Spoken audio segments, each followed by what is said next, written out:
Navbatdagi ikkinchi masalamiz. Demak, ikkinchi masalamizda bizga berilgan ikkinchi masalamiz. 70 gradusda natriy sulfatning 528 gram to'yingan eritmasi 40 gradusgacha sovitilganda necha gram natriy sulfat ko'paygan oltita suv kristal holda cho'kadi. Eruvchanlik koeffitsiyenti S 40 gradusda natriy sulfat uchun 50 ga, S 70 gradusda natriy sulfat uchun 60 ga teng. Bu yerdan eruvchanlik koeffitsiyentlarini yozib olsak bo'ladi.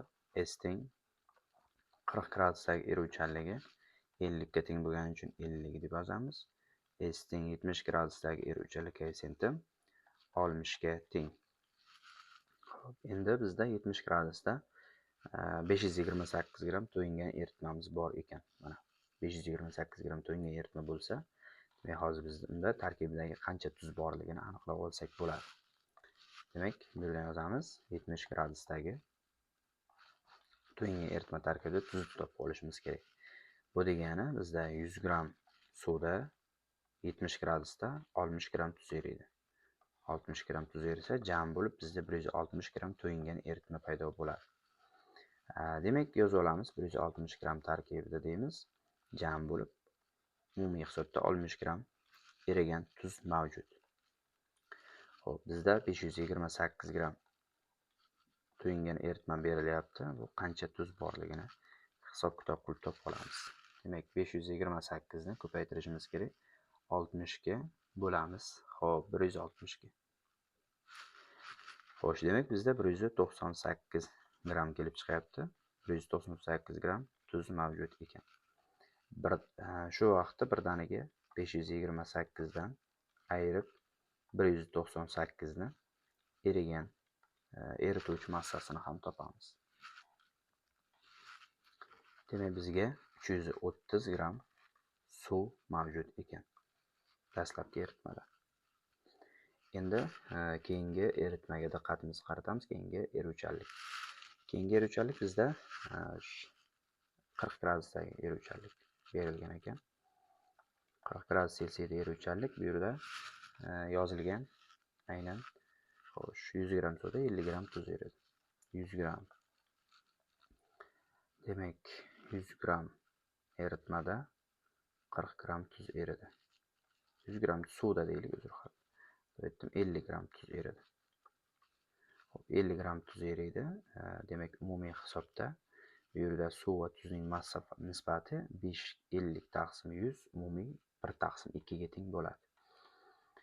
Bu yerda mana bunaqa holatda ishlashimiz mumkin bo'ladi. Ishlashimiz uchun diqqat qilamiz. Demak, bu yerda bizda natriy sulfat ko'paygan 6 ta suv cho'kmaga tushadi. Ya'ni kristal gidrat holda. Bu yerda olaylik, mana shuni miqdorini, mana shu yerdagi miqdorini x mol deb oladigan bo'lsak, x mol deb belgilaymiz. Bu degani bundan 142x tuz cho'kmaga tushadi va bu yerda 6 ta suvning massasi 108x tuz suv birgalikda cho'kmaga tushadi. Demak, bu yerda endi dastlabki eritmadagi tuzning massasi 198 edi. Tuzning massasi 198 edi. Mana bunaqa holatda tenglama tuz olsak bo'ladi. Demak, bizga 198 gram tuzimiz mavjud. Undan 142 x imiz kristal gidratga holda cho'kmaga tushadigan bo'lsa, hop, keyingisi esa jami bo'lib bizga 330 gram suvimiz mavjud. Undan 108 x suv tuz bilan birga cho'kmaga tushadi va oxirgi eritmadagi tuz va suvning massa nisbati 50 taqsim 100. 50 taqsim 100 bu degani 1 taqsim 2 ga teng bo'lib qolishi kerak. Demak, mana shu holatda ishlashimiz mumkin bo'ladi. 198 2 ga ko'paytiramiz. 396 ayrilgan 142 ni 2 ga ko'paytiramiz.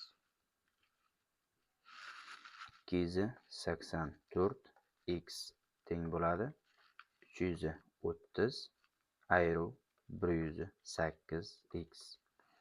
Endi esa bu yoqda plus o'tadi. 284 imiz 284 plus o'tadigan bo'lsa, bu degani keyin 108 ayrilib ketadi. Bu yoqda qoladi 176 x qoladi.